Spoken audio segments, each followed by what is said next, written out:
हम ये बहस यहाँ आज दो वजहों से कर रहे हैं। पहला कि बंगाल का चुनाव आ रहा है, हमारे प्रधानमंत्री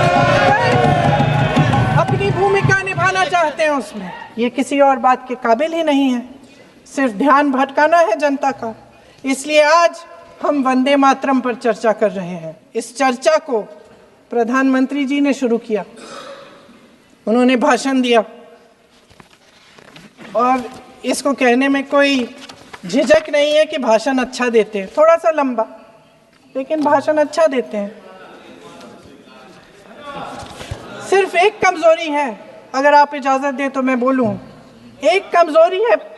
हाँ, उसी पे बोल रहे हैं, वंदे मातरम पे बोलो आप। अब सर मैंने तारीफ कर ली, थोड़ा आज विषय वंदे मातरम का है तो हम वंदे मातरम पर ही रखें, ठीक रहेगा सर। ये वंदे मातरम पे ही है सर। आपने प्रधानमंत्री जी को सुना था, अब तो शुरू नहीं हुए। सर भाषण बहुत अच्छा देते हैं लेकिन तथ्यों के मामले में कमजोर पड़ जाते हैं, बहुत कमजोर। इसमें भी एक कला होती है कि तथ्यों को किस तरह से जनता के सामने रखा जाए। मैं तो नहीं हूं, जनता की प्रतिनिधि हूं, कलाकार तो नहीं हूं। इसीलिए मैं भी सदन के सामने कुछ तथ्य रखना चाहती हूं, लेकिन सिर्फ तथ्य के रूप में रखना चाहती हूं।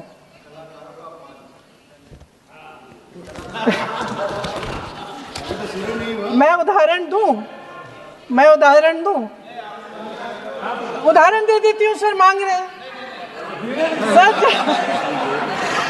सर वंदे मातरम के बारे में, वंदे मातरम की जो सालगिरह पे आपने एक बड़ा कार्यक्रम आयोजित किया था, उसमें प्रधानमंत्री जी ने भाषण दिया।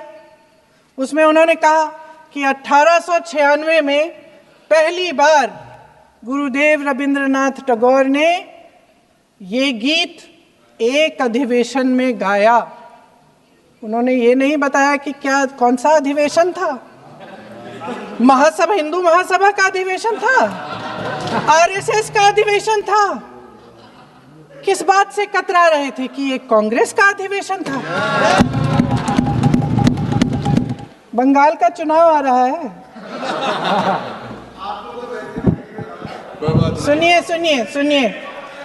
सुनिए। हाँ, कोई बात नहीं, हम तो देश के लिए हैं, हम देश के लिए हैं। आप चुनाव के लिए हैं, हम देश के लिए हैं। हम जितने भी चुनाव हारे, हम यहाँ बैठे रहेंगे और आपसे लड़ते रहेंगे और आपकी विचारधारा से लड़ते रहेंगे। अपने इस देश के लिए, अपनी इस मिट्टी के लिए लड़ते रहेंगे। आप हमें रोक नहीं सकते। क्या सत्ता पक्ष के हमारे साथी इतने अहंकारी हो गए हैं कि अपने आप को महात्मा गांधी जी से, रविंद्रनाथ टैगोर जी से, राजेंद्र प्रसाद जी से, बाबा साहब अंबेडकर जी से, मौलाना आजाद जी से, सरदार पटेल जी से, सुभाष चंद्र बोस जी से बड़ा समझने लग गए हैं? मोदी जी का अपने भाषण में ये कहना कि राष्ट्रगीत को एक विभाजनकारी सोच द्वारा काटा गया, उन सब महापुरुषों का अपमान है। और जहां तक जवाहरलाल नेहरू जी की बात है, जितनी देर हमारे प्रधानमंत्री, देश के प्रधानमंत्री रहे हैं, 12 साल हो गए हैं, लगभग उतने ही सालों के लिए जवाहरलाल नेहरू जी जेल में रहे। किस लिए? इस देश की आज़ादी के लिए। उसके बाद 17 साल के लिए प्रधानमंत्री रहे। आप बड़ी आलोचना करते हैं इनकी, लेकिन अगर इन्होंने इसरो नहीं बनाया होता तो आज आपका मंगलयान नहीं होता। अगर DRDO नहीं बनाया होता तो तेजस नहीं बनता। अगर IIT और IIM नहीं बनाए होते तो हम आज IT में आगे नहीं होते। अगर एम्स नहीं बनाया होता तो हम कोरोना की जब बड़ी चुनौती का सामना कैसे करते? हाँ, वही बना कुछ भी। इसका मतलब है इस मुद्दे का जवाब नहीं है आपके पास। अगर इन्होंने BHEL, गेल, सेल, भाखड़ा नंगल ये सब नहीं बनाया होता जो आप सब बेच रहे हैं, तो ये विकसित भारत कैसे बनता? और मत बताइए बाकी पंडित जवाहरलाल नेहरू इस देश के लिए जिए। सुन लीजिए, बेच लो यार, और बाकी भी बेच देंगे जी। पंडित जवाहरलाल नेहरू इस देश के लिए जिए और देश की सेवा करते करते उन्होंने दम तोड़ा। फिर भी सुन लीजिए, मेरी एक सलाह ले लीजिए, मेरी एक सलाह ले लीजिए। सर मैं आपको आपके माध्यम से सलाह दे रहे हैं, अब छोड़ना नहीं है।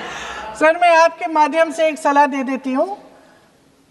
हमारे प्रधानमंत्री महोदय 12 सालों से इस सदन में हैं, मैं मात्र 12 महीनों से हूँ। फिर भी छोटी सी सलाह है। उन्होंने अभी हाल ही में चुनाव था, कुछ महीनों पहले उन्होंने एक सूची निकाली थी कि विपक्षी दलों ने और विपक्ष के नेताओं ने कितने अपमान किए हैं इनके, और उसमें शायद 90-99 ऐसे उन्होंने अपमानों की सूची बनाई थी। तो मैं उनको एक छोटी सलाह देना चाहती हूँ कि नेहरू जी से जितनी भी शिकायतें हैं, जितनी भी गलतियाँ उन्होंने की आपके जहन में, जितनी भी गालियाँ देनी है, जितना भी अपमान करना है, उसकी भी एक सूची बना दीजिए। नहीं, बात खत्म नहीं है। 999 अपमान, 9,999 अपमान, सूची बना दीजिए और फिर हम एक समय निर्धारित करते हैं। जैसे हमने 10 घंटे आज वंदे मातरम पर हमने बहस किया है ना, उस तरह से हम अध्यक्ष महोदय जी से पूछेंगे, एक समय निर्धारित करेंगे, 10 घंटे, 20 घंटे, 40 घंटे, जितने घंटों में आपकी ये शिकायत पूरी हो जाए, माननीय सदस्य आप शांत हो जाए और हम बहस कर लेंगे। लेकिन इस सदन का कीमती समय, जिसके लिए हमें यहाँ पे जनता ने भेजा है, जैसे हमें जनता की समस्याओं को हल करने के लिए चर्चा करनी चाहिए, इस्तेमाल करना चाहिए, उसको एसी के लिए इस्तेमाल करिए। उसके बाद जैसे अंग्रेजी में कहते हैं ना, जैसे अंग्रेजी में कहते हैं कि once and for all let's close the chapter,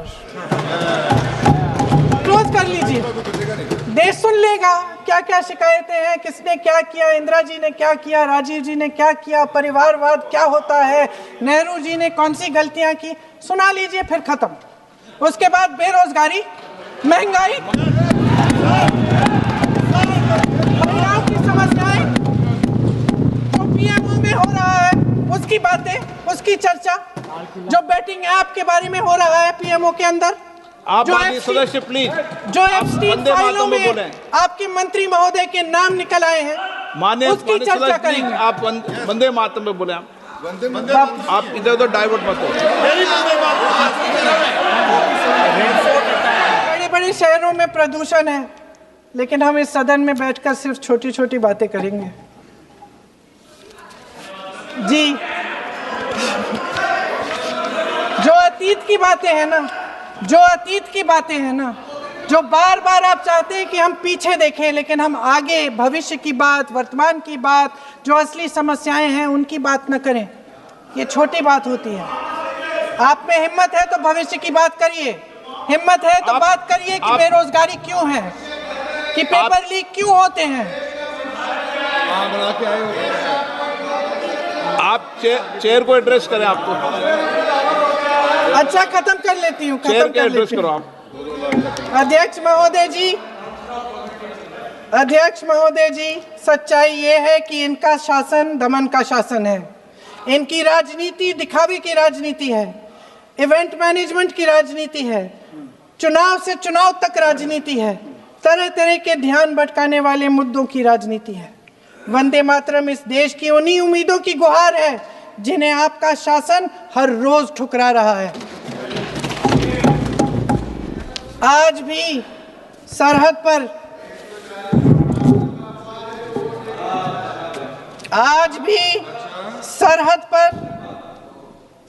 पर जवान जब दुश्मन का सामना करता है तो उसकी छाती में वंदे मातरम गूंजता है। आज भी जब हमारा खिलाड़ी अंतर्राष्ट्रीय खेलों में जाता है तो उसके दिल की धड़कन में वंदे मातरम होता है। आज भी इस देश के करोड़ों देशवासी जब अपने राष्ट्र ध्वज को फहराते हुए देखते हैं तो उनकी जबान पर वंदे मातरम, वंदे मातरम, वंदे मातरम आता है। कांग्रेस के हर एक अधिवेशन में 1905 से लेकर आज तक सामूहिक तौर पर वंदे मातरम गाया जाता है। आपके अधिवेशनों में गाया जाता है कि नहीं, ये बताइए। अपने देश की आत्मा के इस महामंत्र को विवादित करके आप एक बहुत बड़ा पाप कर रहे हैं। इस पाप में कांग्रेस पार्टी शामिल नहीं होगी। ये राष्ट्रगीत वंदे मातरम हमेशा से हमें प्यारा है, हमेशा से हमारे लिए पवित्र रहा है और हमेशा के लिए हमारे लिए पवित्र रहेगा। धन्यवाद।